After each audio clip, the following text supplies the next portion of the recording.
I'm no tech genius, but I knew if I wanted my business to crush it, I'd need a website now. Thankfully, Bluehost made it easy. I customized, optimized, and monetized everything exactly how I wanted with AI. In minutes, my site was set up. I couldn't believe it. The search engine tools even helped me get more site visitors. Whatever your passion is, you can set it up with Bluehost. With their 30-day money-back guarantee, what have you got to lose? Head to Bluehost.com to start now. Good afternoon. Getting right down to business here. We're doing it live and doing more at 4 weekday afternoons, right after Guy Benson, now at 3 o'clock here on 790 KBC. And all this just before the 790 KBC News Blitz with Randy Wang at 5. Mottek On Money, live on the air, 790 KBC. Streaming live online worldwide at KBC.com. And yes, the on-demand Mottek On Money podcast, KBC.com, Apple, iTunes, YouTube, and all of your favorite podcast platforms.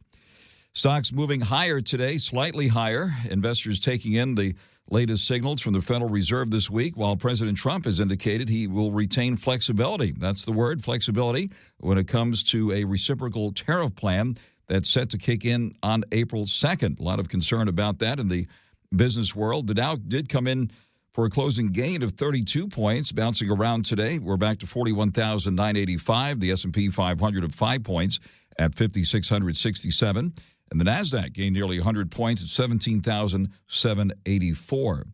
The S&P 500 and NASDAQ, both of which entered correction territory during a rough start to 2025, did snap 4-week losing streaks because of this week's, somewhat of a rally. We did see a couple of bad down days in double digits, one good up day in triple digits, and a couple of days with rather quiet endings here, with the Dow up 32 today, S&P 500 of 5, NASDAQ up 92. Gold had a shining week, hitting record highs, pulling back today down to nearly $16 at $3,028 and change. The price of oil moving slightly higher today, up 23 cents at $68.30 a barrel. Taking a look at cryptos, which have seen another wild ride. Bitcoin right now about $158 at $84,089. Ethereum pulling back 7 at $1,967. And we see Doge at the moment at 16 cents. Energy stocks have been outperforming the broader market this year. Investors shifting from the tech plays in favor of companies with cash flow and well-positioned to pay dividends and also weather downturns. We've seen utilities also do quite well, as we've been hearing on this program this week. If you missed any of these programs here, Mottek On Money, be sure to go to the Mottek On Money podcast at KBC.com. Despite oil prices slipping 2% so far this year, the S&P 500 Energy Select ETF is up nearly 8%, while the tech and consumer discretionary ETF XLY down more than 8% and 12%. After several days of triple-digit moves all week, both up and down, stocks ended lower yesterday. We did see a slight rebound here today. Stocks have seen a disappointing performance so far this year, while gold has climbed to new highs this week, above $3,000 an ounce. The performance between these two asset classes suggests a change in the months to come. According to MarketWatch, over the past 3 months, the S&P 500 has underperformed gold futures by negative 24%. That's the biggest margin seen since March of 2022. President Trump says Elon Musk will not receive a sensitive briefing at the Pentagon and will plan for potential war with China because of his financial ties to Beijing. I'll discuss the latest news on that with China expert Gordon Chang, Gatestone Institute senior fellow, author of numerous books, including Plan Red, China's Plan to Destroy America, the Coming Collapse of China, and the Great U.S.-China Tech War. The Honorable John CRUIKSHANK, immediate past mayor of Rancho Palos Verdes, who happens to be a civil engineer, will join us live later this hour to give us an update on business in the South Bay, as well as the landslide in Rancho Palos Verdes and his thoughts on the rebuilding in the firestorm areas. But first, on the Main Street economy, right here in Southern California, a giant on the local business scene, also big in philanthropy as well, and the most highly respected entrepreneur. Joining us live now is the one and only Rick Caruso, LA business leader, civic leader, leading philanthropist. Rick Caruso, leading the major effort now to rebuild Pacific Palisades and Altadena and other areas impacted by the horrific firestorms this year, which left thousands of homes and businesses destroyed. Rick Caruso, thank you very much for coming to the line this afternoon. Hello, Frank. Thanks for having me on. It's a gorgeous day in LA, isn't it? Absolutely gorgeous day, and thank you so much for taking the time to be with us. Of course, we follow your social media feed very, very closely, and you've been meeting with business leaders. And by the way, one of your fan clubs gathered today at the LA Coliseum for the Los Angeles Business Federation LA BizFed Busy Awards with a firestorm recovery effort was in the spotlight, and the point was made today that it's going to take leadership, support, and lots of love to rebuild the homes and businesses. Tell us about your day today here in Los Angeles. Well, I'm spending all day, every day with my Steadfast LA team, and I'm with them now. We are working on getting people back in their communities quicker and safer, both in Malibu, Palisades, and Altadena. We've made some great progress on a lot of fronts, like getting the county and the city to underground the power lines. We've got some great announcements that are going to be coming out in a week or so on some new programs and rebuilding efforts. So we're leaning in heavy. And a lot of good progress. I know it's a very tough situation we're all dealing with, but I'm optimistic that things are going to get started quicker and we're going to get people back in their homes sooner. That is very good news. We're on the air live with Rick Caruso. Steadfast LA is the initiative that Rick Caruso is heading. How can this audience best help you, Rick Caruso, in the Steadfast LA effort at this point? Well, listen, one of the things, and I'm going to post about it probably tomorrow, there's something called an ROE. It's a right of entry form. And if you're a fire victim and your home was damaged or destroyed and needs to get cleaned up, you have to file this form, and it's got to be filed by March 31st, so we're 10 days away. If you file it, then the Army Corps of Engineers cleans your property, and it's going to be no cost to you. We've got to get neighbors, everybody to do it. The sooner we get things cleared up, the sooner we can start building. So giving me a chance to promote the ROE form to your audience is really important. And that's for Malibu, Altadena, and the Palisades. Otherwise, you have to have a private contractor or the city's going to do it and bill you for it. So I'd highly recommend you file the ROE. All right, we'll make sure we get the word out about that and count on our full support. We'll certainly amplify any announcements you have on that. And I see on your social media feed today that you're encouraged to see two businesses reopening since the fires. Certainly that is progress. Tell us about what you've seen here just recently. Isn't that great? We got a couple of new businesses open, one in the Palisades, one in Altadena, and we posted about that. We also have some building permits that were pulled today for homes. So it's starting, Frank, little by little, it's starting. And we're going to support these communities any way we can. I think there's so much eagerness for people to get back into the communities they love. And that's what we're here for in Steadfast LA, is to help them do that and find ways to make it quicker. Looks like you've had a busy week, also spending some time in the Valley with the Steadfast LA team and the Latino Restaurant Association there. Tell us what's happening on that front. Well, one of the big group of victims out there that doesn't get talked about enough, so thank you for bringing it up, are all the people that lost their jobs, the restaurant workers, the chefs, the waiters, people that were taking care of homes, the gardeners, the pool people, the housekeepers. So we're actively raising money to support them. And the Latino Restaurant Association, along with Chrissy Vega, Casa Vega out in the Valley, hosted a fundraiser that we were a part of. And we raised a bunch of money to help restaurant workers. We need to do more of that, Frank, because they don't have a safety net.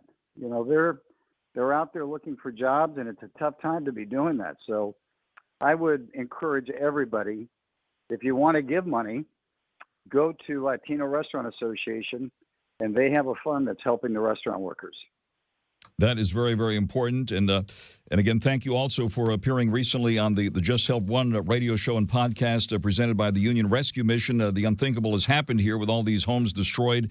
The homeless situation appears to be getting worse. And, of course, with all of these jobs lost, as you've noted, people are becoming tremendously stressed economically and trying to stay in the homes that they have. What about on the homeless front? What's your view at this point? Well, I love being on your podcast, Frank, and you and I have talked about it so much. The work that the Union Rescue Mission is doing is God's work. And to your point now, we have over 100,000 people who are displaced from their homes.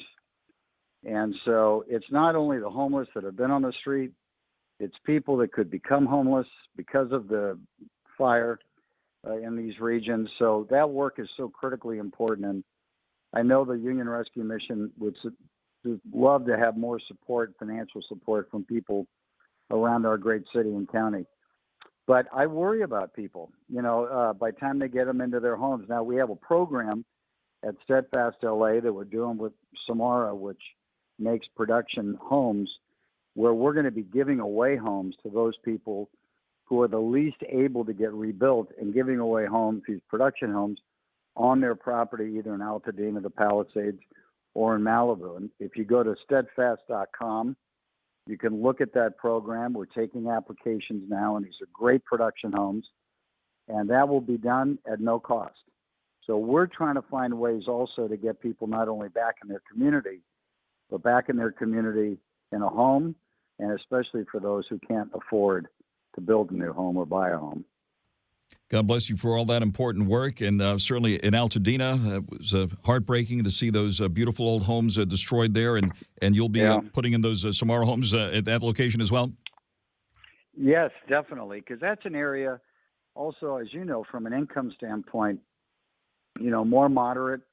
As to your point, more of the cottage-style small homes that were there. And many of the people there were either not insured or underinsured, or moderate levels of income, and just have no ability to rebuild a home. So I'm really excited about that we can help those people, help the families, not only get a home, but get a home back in the community they were a part of and they loved. And that's what so many of us are feeling. It's bad enough that we lost our homes, but we also lost the lifestyle that we were used to and were so dear to us. That's what I'm so committed to trying to get back as quickly as possible, especially getting schools open so kids can go back to their schools, be back with their friends, not be online, and feel a part of a community. Critically important for their mental health and their well-being. On You're Live with Rick Caruso, what's the latest on Pacific Palisades and when Pacific Palisades will be reopening? Palisades Village. Palisades Village. We had a long meeting on it today. We have plans to get it reopened. We will get it reopened. Our timeline is really dependent on Army Corps of Engineers getting the area around us cleaned up. We think that's sometime in the beginning of the year. Expert entrepreneur Ed Milet is on a mission to max out your life. So many of you have dreams in your life and you don't go touch them. You've got to begin to touch your dreams. It's time to get laser focused on peak performance. I'm going to give you very unique habits that I do on a daily basis. Say no more. Have deadlines in your life. Go to work. And become the best version of you. Take a day and serve that mission. The Ed Milet Show. Max out. Follow and listen on your favorite platform. And that's what we're planning. But it's going to come back, and it's going to come back pristine. Thank God we didn't have much damage because of our great rapid response team that protected it. And we're going to be back as a place for the community to gather and laugh and hang out and meet friends and family. But it should be the beginning of the year from the schedule that we're seeing. And by the way, I want to do a shout out. I was invited to meet the Secretary of the Army last week to walk the Palisades, which I did. Then we had him over at our home and his wife for dinner. Just an exceptional guy. Had been on the job for only 2 weeks, but fully committed to getting his troops, getting the cleanup done as quickly as possible, Malibu, Altadena, and the Palisades. And very grateful for the work that Secretary Driscoll is doing, and all the members of the Army Corps. They're really an exceptional group of people. Their leadership is terrific. On You're Live with Rick Caruso, and turning to City Hall, LA City Hall for just a moment, cutting red tape, obviously a big part of all this. And there was some discussion about maybe eliminating this ULA tax on commercial real estate, or so-called mansion tax, which never played out as it was originally put out to the public. What is the status on that, and what are some of your thoughts here about cutting the red tape in this recovery effort? It's a no-brainer. You have to. I mean, how can you even argue? There's thousands and thousands of people that are victims and lost their homes. You've got to cut the red tape. What the hell is the red tape for? making people's lives even more difficult than it is now. And the ULA is an unfair tax to start with. It was a con job the way they named it, this mansion tax. It's a tax on every piece of property in the city of Los Angeles, residential or commercial. And so it's wrong. But now, more than ever, they've got to find a way to suspend it, because if you're lost your home and then you are underinsured, or for whatever financial reason you have to sell your lot, the city is going to tax you for that at this point in time when you're already under financial and emotional distress. It's just not right. Now, we don't see a lot of movement on part of the city doing it, which I think is very wrong, and people should call their council person and call the mayor's office on this. But we've got a team of lawyers that are dedicating their time and working with us at Steadfast LA to find an answer to that question, because it's got to be done. It's just out of a sense of right and fairness. Are your concerns being heard at City Hall with the burring of those power lines now we've been hearing about? Are things moving in the right direction? Well, I think so. You know, we've been pounding that drum since right after the fires, and finally last week, the county and the city committed to underground the power lines. Again, it's not rocket science. It's only the right thing to do. You wouldn't want to build back these communities the way they were built 60 years ago. You want to build them with the best technology, with the safest technology, with the best infrastructure that takes these communities into the next 100 years.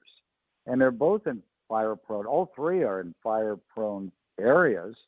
You don't want the electrical lines above grade, but they've agreed to it. Now they've got to make good on their promise, and I hope the residents of Los Angeles and Malibu and Altadena hold their elected officials accountable for that. And, of course, want to get your view of how business is going these days. A lot of nervousness about the markets and the economy and tariffs and all that. What's your gut feeling on how things are going here at the moment? You know, you got to separate, right, what you know, the economy from the stock market. And the stock market is going to have its ups and downs. It's going to be turbulent because of all the political dynamics coming out of Washington and the impact on tariffs and all that kind of stuff and whatnot. So I don't worry about the stock market much. It's going to settle back in, and I think we're going to end with an up year, and all the people that are much smarter at that I talk to on a daily basis agree with that the market will end up on an up year by the end of the year. In terms of the economy, other than right after the fires where we saw a big dip across the whole region, it has bounced back up now, and our centers are busy and stores are doing well. But again, what I would really, really ask the residents of our great area here, support those local restaurants, the independent merchants that during this time really need the business and the extra help. It's tougher on them now. And but you know, I'm very happy with the direction that we're seeing on our properties. All right, I think I hear the chief happiness officer in the background there. That I've caught the news that the chief happiness officer at CARUSO, Hudson, the famous golden retriever, was caught sleeping on the job today. Can you give us an update? You know what, Frank? Could you believe that? I got to tell you something. We're going to have to take Hudson to the HR department and have a long talk about that. But hey, listen, this poor guy, he's got the best attitude. And yeah, after a couple of meetings, he just passes out, probably like most of us would like to. So, but he's such a great dog and a wonderful friend. So it brings a lot of happiness around the office here. That's wonderful. Any department that has treats, that's where he's probably going to end up today, I have a feeling. He knows the route. He knows exactly where to go get a treat up and down the hallways.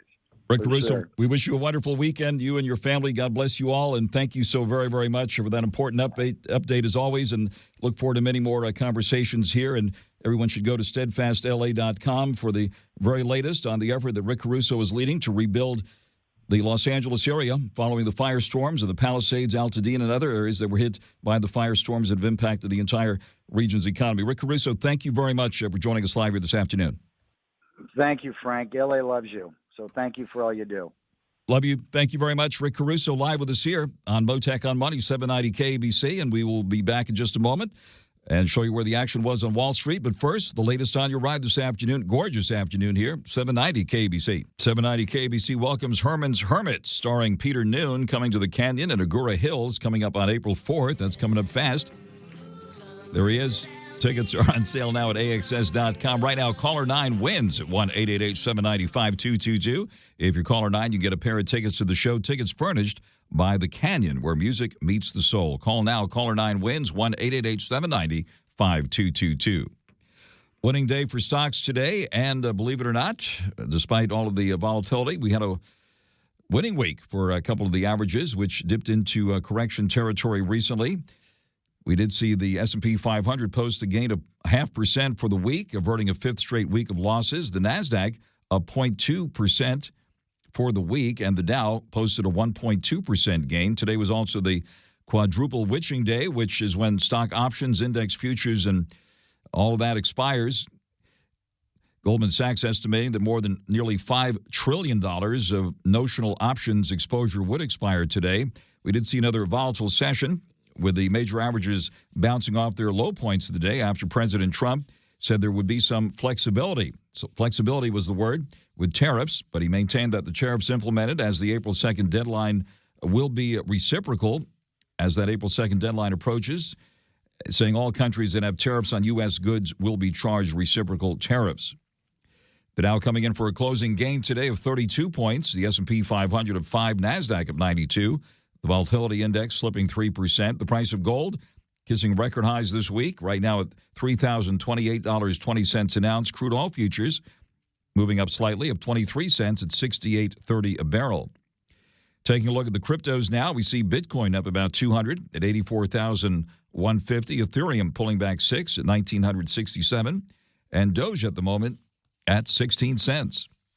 And now the latest news on 790 KBC. Mottek On Money continues here, 790 KBC. Good afternoon. President Trump says Elon Musk, the CEO of Tesla and SpaceX, would not receive a sensitive briefing at the Pentagon and a plan for a potential war with China because of his financial ties to Beijing. The president telling reporters today, certainly you wouldn't show that to a businessman.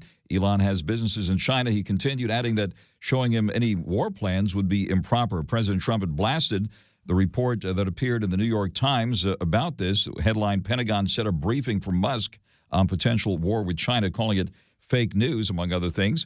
Let's bring in China expert now, Gordon Chang, Gatestone Institute senior fellow, author of numerous books on China, including Plan Red, China's Plan to Destroy America, the Coming Collapse of China, and the Great U.S.-China Tech War, and on X, formerly known as Twitter, and Gordon G. Chang. Gordon Chang, thank you very much for coming to the line this afternoon. Thank you, Frank. Wonderful to have you with us. First of all, give us your reaction to that report in the New York Times and the fallout since then. The New York Times reporting was confirmed by the Wall Street Journal and NPR. And there's at least a couple indications that the reporting actually was accurate, because the meeting that Musk was going to have in the Pentagon was scheduled for the tank, which is a secure room. The explanation given afterwards that Musk was going to just talk about innovation on a general way, that type of conversation would not be held in the tank. Now, we don't know what's true. There's been denials from the Pentagon, from President Trump, but this was certainly a great concern. And the reason is, for years, there's been concern in Washington that Chinese officials might use their leverage over Musk due to Tesla's large presence in China to influence Musk's decisions on SpaceX. And Musk's continual endorsement of Chinese talking points in public on a variety of issues only heightens these concerns. How large of a presence does Tesla have in China? What kind of operations do they have there now? The big presence is the Gigafactory in Shanghai. More than half of Tesla's worldwide production is in China, which gives you a sense of how important that is. China's arranged a $2.8 billion loan to Tesla, which in the scheme of things is not that large for someone like Elon Musk, the world's richest man. But nonetheless, it is a pressure point. And so therefore, there's always been just these nagging concerns, which have been expressed in the U.S. Senate and Senate committees about what China might do. Michael Rosenbaum and his Smallville co-stars take you behind the scenes of one of the greatest shows of all time. Talkville. I just had a flashback. Tom Welling's here. We're going to do a podcast Throughout the year, we've got a lot of season ahead of us. It's big talk. This is good fan stuff. Yeah, there was some good stuff. If you're watching the show, this is good stuff. Yeah. On Smallville. Yeah. They made it like this is the first time they've seen the guy ball. That's hard. I thought it was pretty dark. It's Talkville. We're pumped. The Smallville Rewatch Podcast. You got to be a part of it. Follow and listen on your favorite platform. President Trump, the first time he was in office, created a Space Force and certainly has taken a liking to Elon Musk, probably for a variety of reasons, but certainly with the SpaceX just now rescuing the stranded astronauts and having, in fact, another successful launch from Vandenberg Air Force Base here in California just last night, or at Vandenberg Space Force Base, as it's called now, and SpaceX racking up tremendous successes with its spectacular launches of rockets, as well as the rescue mission just recently. China, of course, also very active in space. Are we going to lock horns with China in space at some point? Well, certainly, because China has been dogfighting in space, as the Space Force's vice commander recently talked about in public. And China has been planning to take down our satellites, as have the Russians. So yes, space is going to be a contention. And SpaceX is absolutely critical to the United States. If we're going to get to the moon, if we're going to get to Mars, it'll only be because of SpaceX. NASA is just sort of tagging along with its Artemis program. So Elon Musk's success is America's success, which makes this all the more matter of great national security. On the Live with China expert Gordon Chang, and certainly from a technology standpoint, maybe give us an update here. Elon Musk, of course, also a leader in various technologies, and not only space-related, but AI and so forth. How are we doing against China on the tech front at this point? I think we're doing pretty well, and part of it is due to Elon Musk. He's got the Colossus Supercomputer Center in South Memphis, which could end up being the world's biggest supercomputer. Elon Musk is imaginative. He sees things that others don't do.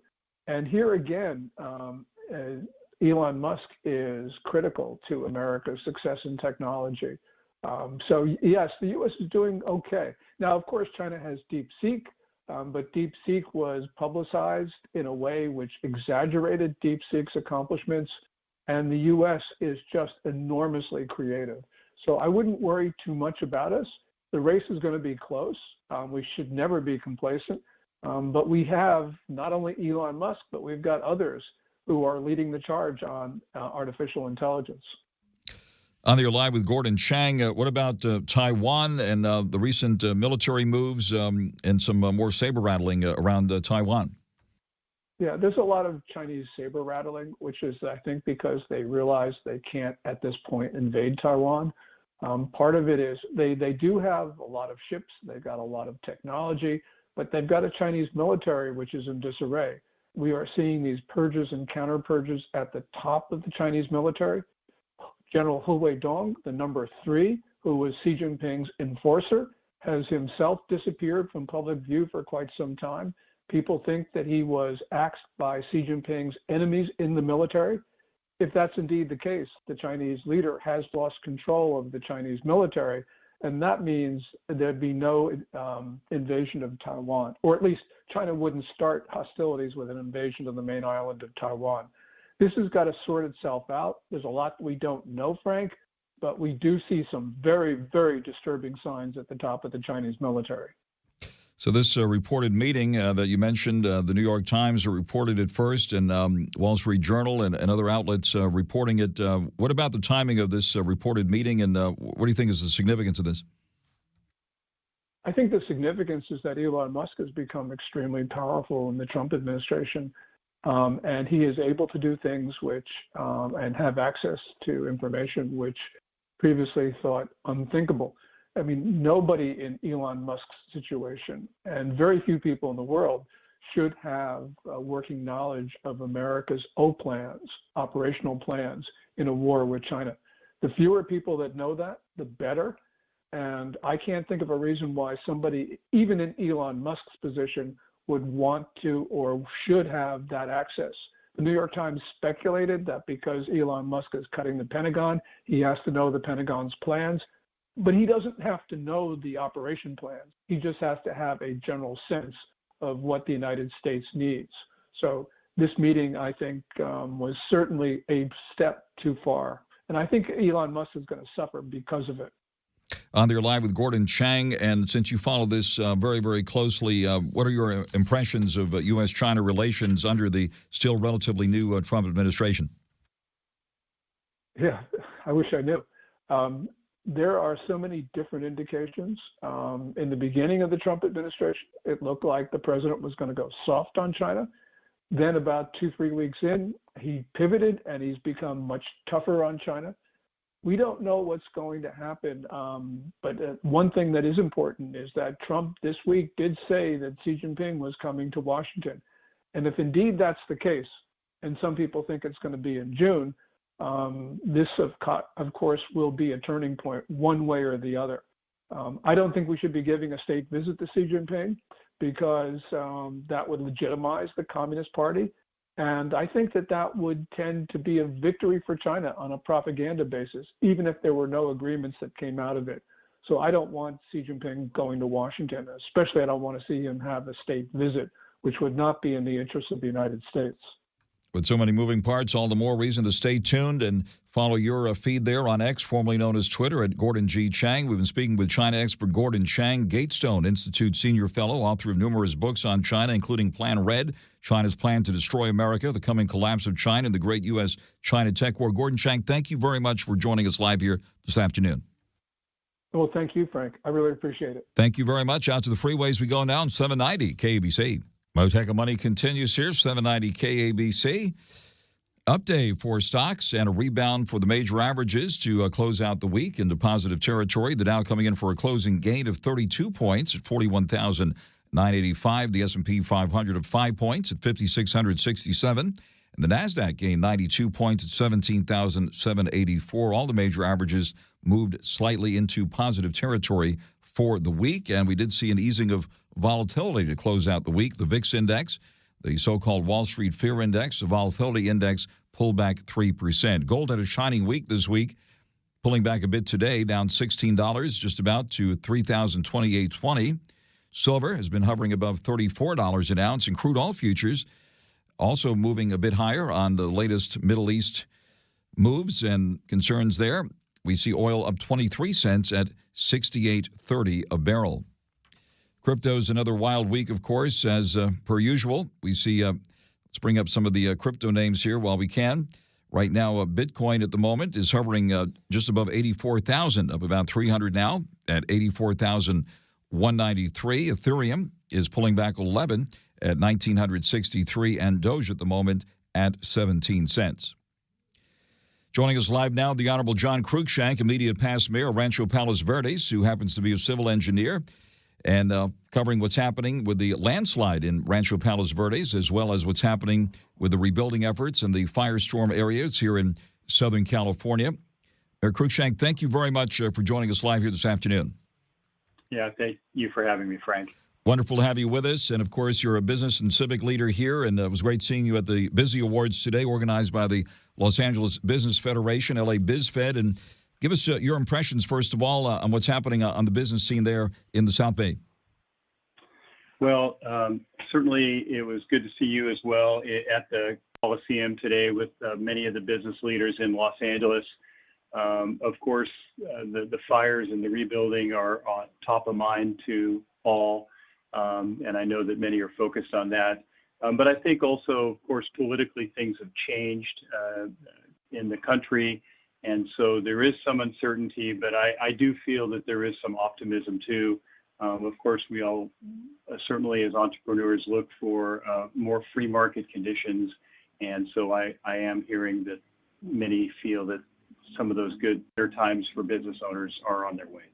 Rick CARUSO was on the show earlier talking about the Steadfast LA initiative that he's heading up, and the other initiatives are happening right now to rebuild the fire-scarred areas. Certainly, as a civil engineer, how do you see this recovery going?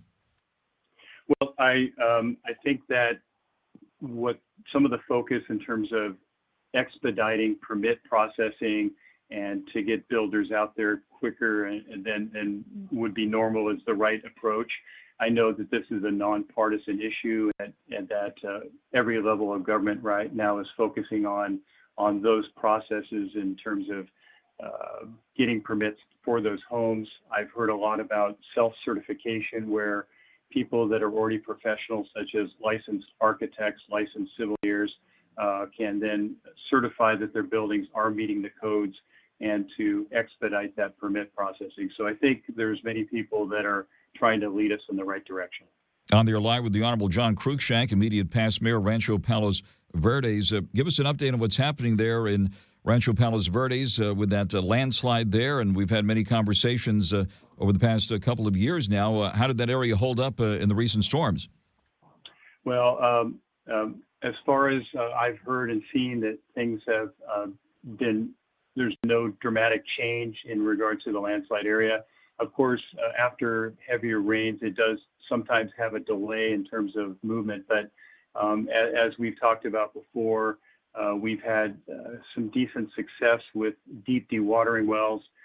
Of course, there are 2 landslide abatement districts out there in Rancho Palos Verdes that are also dealing and helping with the landslide. And what the city has actually found is that if they loan those landslide abatement districts money, they actually can spend the money even more efficiently to install more deep dewatering wells, more monitoring wells. And so that's the approach, that to utilize our tax dollar to efficiently slow the rate of movement down in that Portuguese Bend landslide. Is that area getting enough help from FEMA? And obviously it is a disaster area, and heard about the power being cut off, gas and so forth. What's the latest on that? And are the folks there getting the help they need? Well, I wish I could report more success in that regard. Unfortunately, FEMA did reject the request from the city of Rancho Palos Verdes for the $40+ million that we requested in terms of all the additional work that we had to do to repair and to maintain the landslide area after the last couple of years of rain. So unfortunately, FEMA did reject our city's request, which was very unfortunate.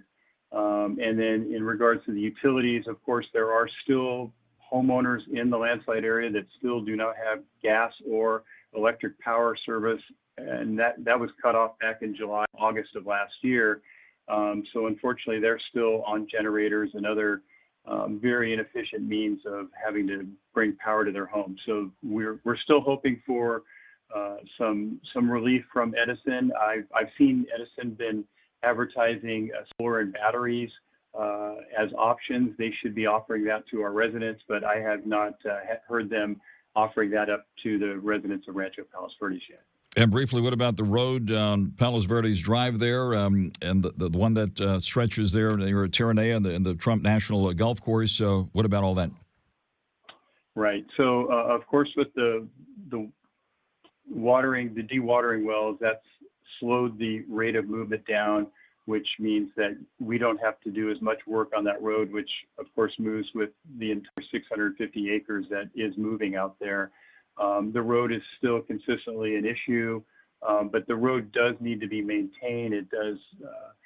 I believe there's something like 15,000 vehicles every day use that. It's a regional transportation corridor, and if you were to have that road shut off, then you would be condemning thousands of homes because of the lack of emergency vehicles to be able to reach those areas. The Honorable John CRUIKSHANK, immediate past mayor, Rancho Palos Verdes, also civil engineer. Thank you very much for joining us live here on Mottek On Money on 790 KBC. Stay tuned now for the 790 KBC News Blitz with Randy Wang. And I'll be back with more at 4 Monday afternoon right here on Mottek On Money, 790 KBC. No Contest Wrestling, where O'Shea Jackson Jr. and TJ Jefferson bring their hot takes with the biggest names in the game. Ladies and gentlemen, Braun Breaker. Welcome to the pod. My aspirations in life, I always wanted to be a WWE superstar. The Prodigy, Roxanne Perez. I got to talk about the Hugger cosplay. I mean, it was perfect, wasn't it? You know? LA Knight. What am I doing here? At this point, I can retire. See you, everybody. The No Contest Wrestling Podcast, part of the Rich Eisen Podcast Network. Follow and listen on your favorite platform.